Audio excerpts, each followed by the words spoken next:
क्या आप जानते हैं कि इलेक्ट्रिक गाड़ियां कोई नई टेक्नोलॉजी नहीं है? ये असल में 19वीं सदी के मध्य में आ गई थीं।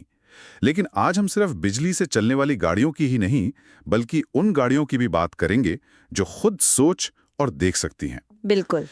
आज की हमारी इस गहरी चर्चा का विषय है इलेक्ट्रिक व्हीकल्स और ऑटोनॉमस व्हीकल्स।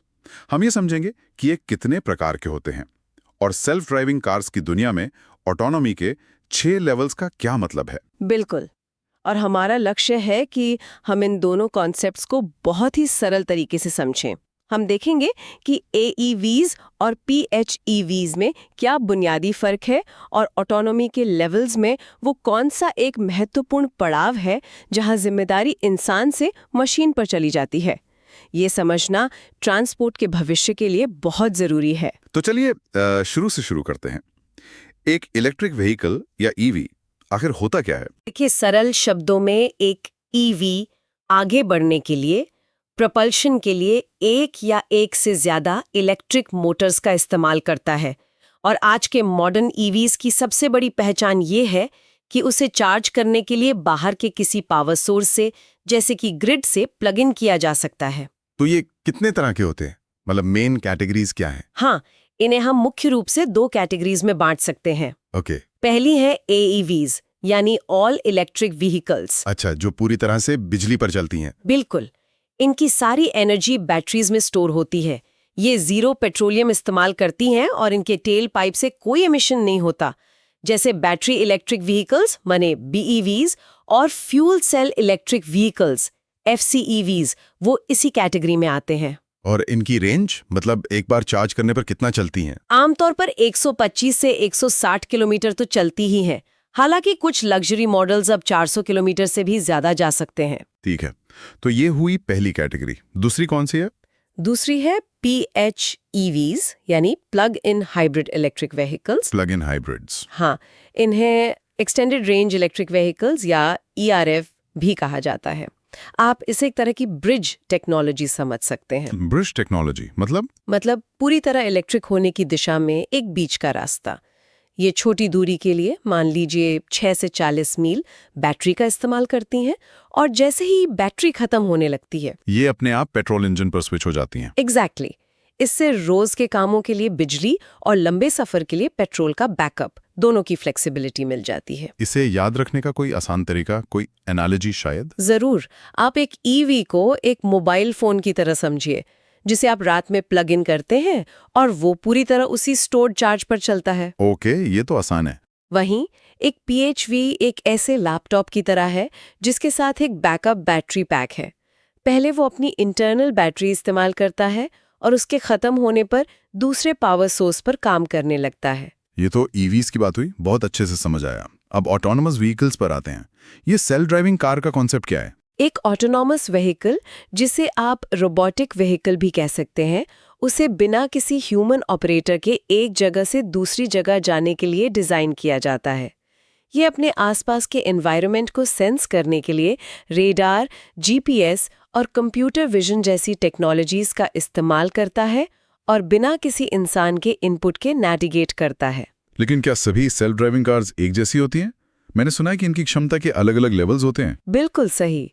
कोई कार कितनी सेल्फ ड्राइविंग है, ये समझने के लिए एक क्लासिफिकेशन सिस्टम है। इसमें लेवल 0 से लेकर लेवल 5 तक कुल 6 लेवल्स होते हैं। 6 लेवल्स, ओके। तो लेवल 0 से शुरू करते हैं। लेवल 0 मतलब नो ऑटोमेशन। गाड़ी का पूरा कंट्रोल इंसान के हाथ में होता है। ठीक है, हमारी ज्यादातर पुरानी गाड़ियों की तरह। हाँ, फिर आता है लेवल 1, ड्राइव असिस्टेंस। इसमें सिस्टम या तो स्टीयरिंग में मदद करता है या फिर स्पीड कम ज्यादा करने में, दोनों में से कोई एक। और लेवल 2? लेवल 2 है पार्शियल ऑटोमेशन। यहाँ सिस्टम एनवायरनमेंट के डेटा के आधार पर स्टीयरिंग या एक्सेलरेशन दोनों को एग्जीक्यूट करता है।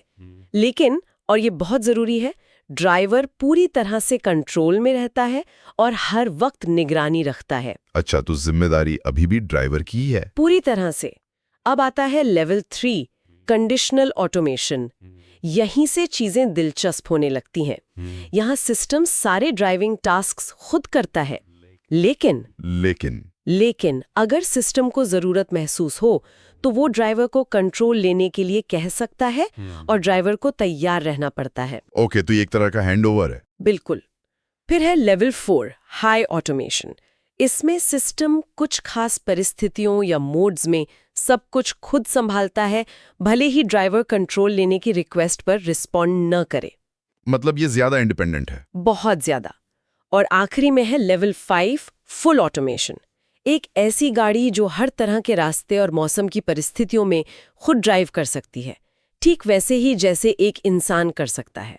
इन सभी लेवल्स में वो सबसे बड़ा और महत्वपूर्ण बदलाव कहाँ आता है? सबसे क्रूशल डिस्टिंक्शन ये है, लेवल 0, 1 और 2 में एनवायरनमेंट को मॉनिटर करने की जिम्मेदारी ह्यूमन ड्राइवर की होती है। मतलब सड़क पर नजर रखना ड्राइवर का काम है। सही कहा। लेकिन लेवल 3 से ये जिम्मेदारी ऑटोमेटेड सिस्टम की हो जाती है। यही सबसे बड़ा शिफ्ट है, मैन से मशीन की तरफ। ये जानना कि जिम्मेदारी इंसान से मशीन पर कब शिफ्ट होती है, ये तो बहुत जरूरी है। इन टेक्नोलॉजीज के असल दुनिया में क्या फायदे और नुकसान हैं? फायदों में सबसे पहले तो बढ़ी हुई सेफ्टी है, बेहतर फ्यूल एफिशिएंसी है और ड्राइवर के लिए कम स्ट्रेस शामिल है। वहीं चुनौतियों में हाई डेवलपमेंट कॉस्ट और साइबर सिक्योरिटी से जुड़े खतरे हैं। और जैसा कि शुरू में बात हुई थी, आर्म्ड फोर्सेस के लिए इसका क्या मतलब है? आर्म्ड फोर्सेस के लिए खासकर लेवल 4 और लेवल 5 ऑटोनॉमी ये तो गेम चेंजर हो सकती है। कल्पना कीजिए कि एक मिलिट्री कॉन्वॉय किसी खतरनाक इलाके से गुजर रहा है। ऐसी स्थिति में ह्यूमन एरर की संभावना को कम करना और ड्राइवरों को तनाव से मुक्त रखना मिशन की सफलता के लिए बहुत महत्वपूर्ण हो जाता है। सही बात है। तो आज की चर्चा को अगर हम संक्षेप में देखें, हाँ, एक क्विक रिकैप कर लेते हैं। पहला, इलेक्ट्रिक व्हीकल्स की मुख्य पहचान है कि उन्हें ग्रिड से प्लग इन करके चार्ज किया जा सकता है।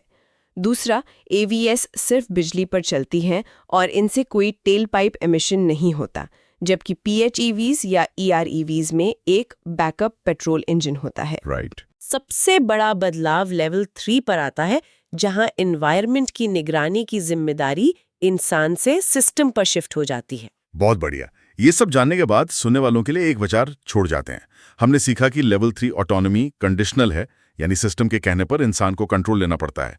अब इस पर सोचिए, आर्म फोर्सेस के एक हाई स्ट्रेस और खतरनाक माहौल में एक कॉन्वॉय के लिए लेवल 4 की तुलना में लेवल 5 ज्यादा सुरक्षित क्यों माना जा सकता है?